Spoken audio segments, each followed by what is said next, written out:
Have you ever heard about the deadliest plane crash in the history of aviation? This video is a detailed explanation of the deadliest plane crash in the history of aviation.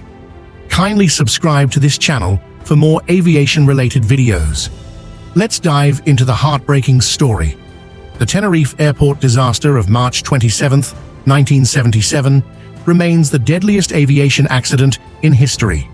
A catastrophic collision between two Boeing 747 jumbo jets, KLM Flight 4805 and Pan American World Airways Flight 1736, claimed the lives of 583 people, forever changing the landscape of aviation safety. The tragedy unfolded on the single runway of Los Rodeos Airport, a small facility on the Spanish Canary Island of Tenerife, a location that had never witnessed such a large volume of air traffic. The event was a perfect storm of miscommunication, inadequate facilities, and weather conditions, all combining to create one of the most devastating events in modern aviation. The chain of events that led to the disaster began earlier in the day when a terrorist bombing attack at Gran Canaria Airport forced air traffic control to close the airport for safety reasons. The bombings were the latest in a series of terrorist acts targeting the Canary Islands, and the chaos left hundreds of flights scrambling to find alternative landing sites. The KLM and Pan American flights were both en route to Gran Canaria when the bombings occurred, causing both aircraft to be diverted to Los Rodeos, a smaller airport situated on the northern tip of Tenerife, a Spanish island located off the coast of West Africa. Los Rodeos Airport had a single runway and limited taxiways, which were not designed to accommodate such a large number of aircraft. As planes were rerouted to the airport, there was considerable congestion, with several aircraft parked on taxiways, blocking other planes' ability to move freely. The crowded conditions were exacerbated by the dense fog that rolled in over the island, severely limiting visibility on the runway. By the time both the KLM and Pan American flights arrived, the runway was a maze of aircraft, and the air traffic control tower was already struggling to manage the flow of planes. The KLM Flight 4805 was a Boeing 747 bound for Gran Canaria, operated by KLM Royal Dutch Airlines, a carrier with a long history of reliability in the skies. The aircraft was piloted by Captain Jacob Veldhuizen van Zanten, a 45-year-old veteran with over 11,000 flying hours under his belt. A seasoned and highly respected pilot, Van Zanten was known for his leadership and expertise. His first officer, Klaas Meurs, had accumulated over 2,200 flight hours, while the flight engineer, Willem Schroeder, had extensive experience in the cockpit as well. Together, the KLM crew was experienced and confident, but the situation that awaited them at Los Rodeos would test their skills in ways they had not anticipated. On the other hand, Pan American Flight 1736 was also a Boeing 747, operated by the American airline Pan American World Airways. The plane was piloted by Captain Victor Grubbs, a veteran with 21,000 flight hours, having flown for Pan America for nearly 2 decades. Grubbs was a well-regarded captain with vast experience in international flights. Alongside him was First Officer Robert Bragg, who had logged over 3,000 hours of flying time, making him an experienced pilot, but with less seniority compared to Captain Grubbs. The Pan American crew was highly trained, but they would soon find themselves caught in a deadly miscommunication that would lead to the loss of hundreds of lives. The weather conditions at Los Rodeos Airport on March 27, 1977, were far from ideal. Dense fog enveloped the airport, reducing visibility to near zero in some areas. The fog was so thick that the air traffic controllers in the tower could barely see the planes on the runway, and the pilots in the cockpits were equally limited in their ability to see the aircraft around them. The situation on the ground was made worse by the congested conditions on the taxiways and the runway. With several planes attempting to take off, taxi, and backtrack on the same runway, The potential for confusion and conflict was high, as KLM Flight 4805 and Pan American Flight 1736 were preparing for their respective takeoffs. A series of communication failures began to unfold between air traffic control and the flight crews. Air traffic controllers were already dealing with the chaos of multiple planes on the ground, which, when combined with the thick fog, made communication difficult.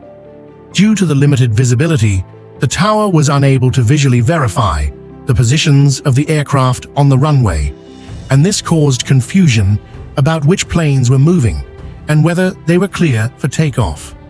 KLM Flight 4805 was cleared to take off, but the communication was unclear. Captain Jacob Veldhuisen van Zanten, after receiving instructions from the control tower, believed he had been given the clearance to start the takeoff procedure. What was missed in this communication was the fact that air traffic control had actually instructed the Pan American aircraft still on the runway to move off and report when clear.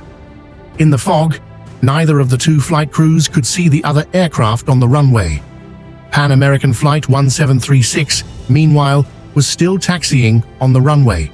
They had not yet reached the point where they could safely backtrack off the runway, and as a result, were still in the direct path of the KLM plane. As the clock ticked closer to 5 p.m., the two aircraft found themselves on the same runway, unable to see one another due to the fog. The situation was becoming dire.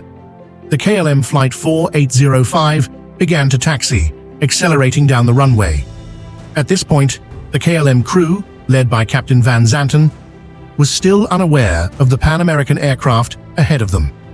The dense fog obscured any chance of visual confirmation.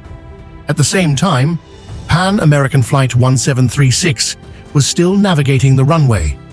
The flight crew was under the impression that they had clearance to move, but their taxiway was blocked by other planes, causing them to delay their backtracking procedure. They were still moving down the runway, albeit slowly, as they prepared to move off to the side. There was a radio exchange, but due to overlapping transmissions, it became clear that the air traffic control tower was unable to provide effective and timely communication.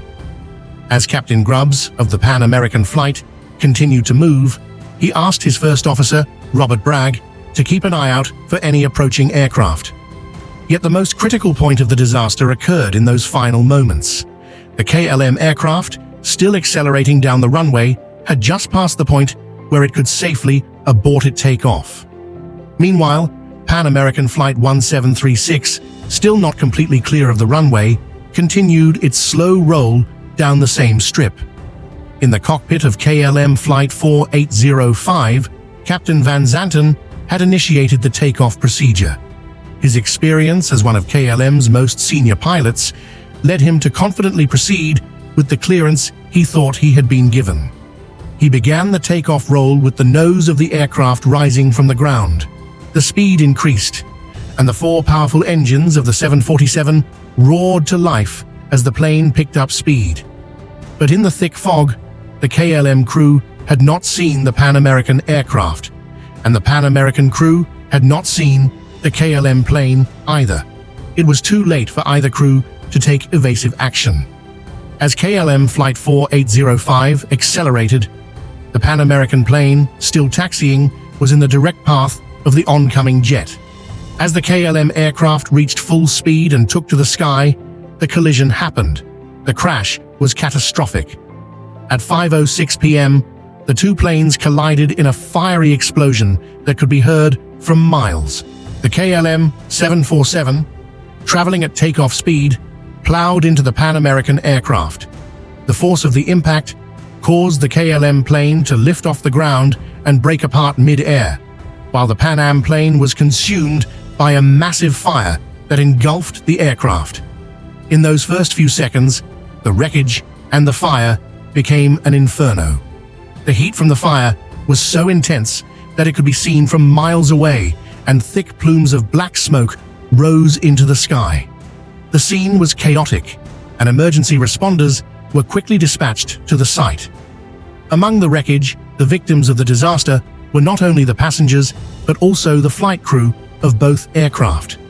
The fire burned so intensely that the chances of survival for those trapped inside were slim. However, a small number of survivors managed to escape the flames, including First Officer Robert Bragg from Pan America, who, despite severe injuries, would later go on to provide a critical account of the events leading up to the crash. As soon as the crash was reported, emergency crews from the surrounding areas rushed to the scene.